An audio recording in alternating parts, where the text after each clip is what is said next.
Week in the books. We're excited to continue to move forward with the agenda we laid out at the beginning of session, and that's an agenda to focus on doing things that we think create a tremendous economic environment here in this state. And so the two things that we want to highlight specifically this week are the work by Representative Fitzwater on his resolution urging Congress to confirm Secretary Pruitt to the EPA.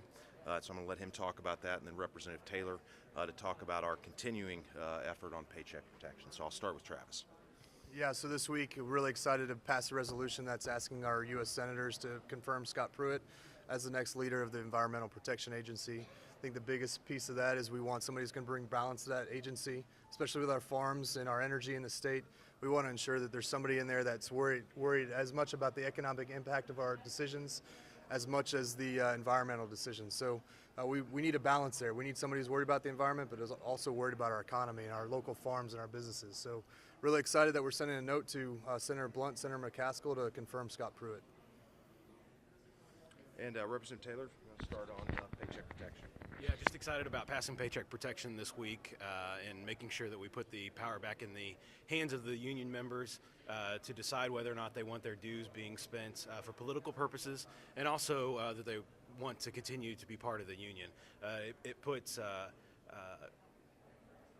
the financial records available, makes them available to the union members, so that way they know where their dues are being spent. Questions on any of those two things specifically? Can you address the idea that this just is an attack on the working man or working woman? I would say it's the exact opposite of that. It allows them to choose whether or not they want to be part of the union, rather than having to go through multiple people, do multiple things in order to get out of the union, being forced to pay those dues. Seemed like things got a little tense in the debate on that this morning. So considering that it did finally pass through, do you see it moving into the Senate, and do you think that it can make it through there?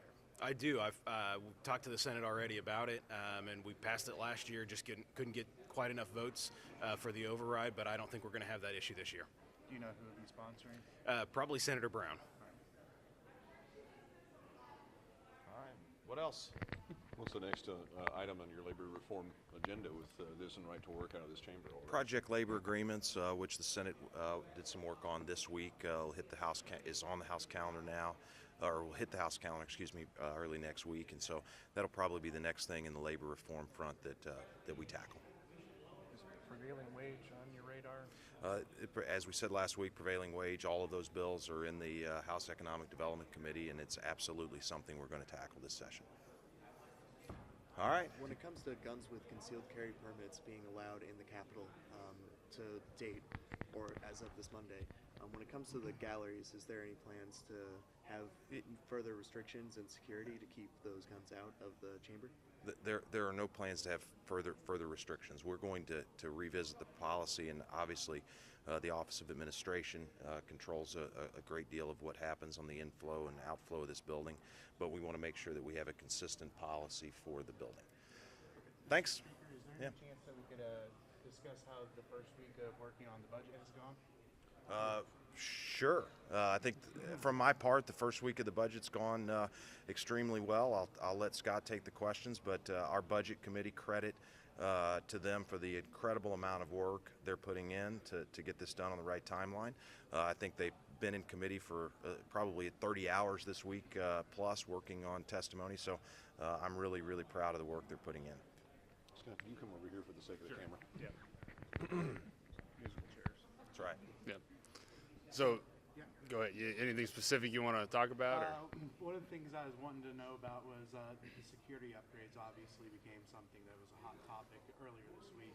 So, do you foresee anything moving forward from there on any of that?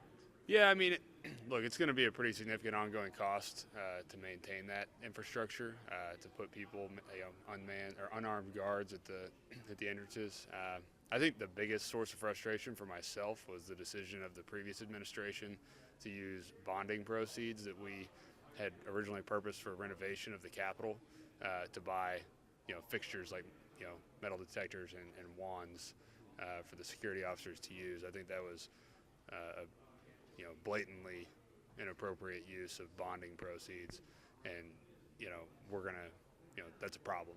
So we're going to look at that. We're also going to look at the ongoing costs, and OA is already contracted with a security company to finish out this fiscal year, but I told them in the committee that they should probably hold off on signing another contract at least until the legislature weighs in. And I'm not saying, I think it's a decision that the legislature as a whole, needs to discuss because it does, we're the ones that are closest to the constituents and it's impacting the constituents. So on the 3% provider reduction for Medicaid, are you getting pushback from providers on that, and do you see changes possibly coming to what the governor's proposed? I think we're gonna look at the.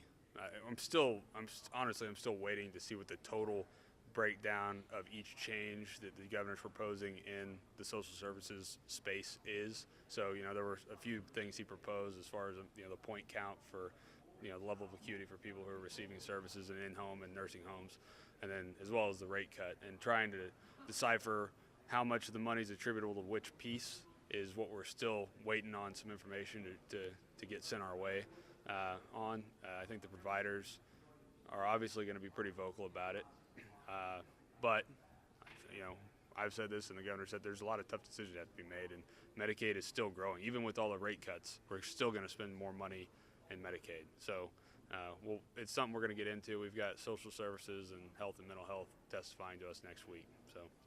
And along those provider lines, I've talked to a couple that have said that will just end up shifting costs to ER and hospital visits. Do you have anything to say about that? Again, we're going to look at, put this in terms of real people and try to understand what the point system is, and if we're going to look at what does 27 points mean? What are some what does that look like in the form of a human, and what are they experiencing, and looking at that versus 21 and possibly 24, and then the committee will dive into that and we'll make a decision on that later.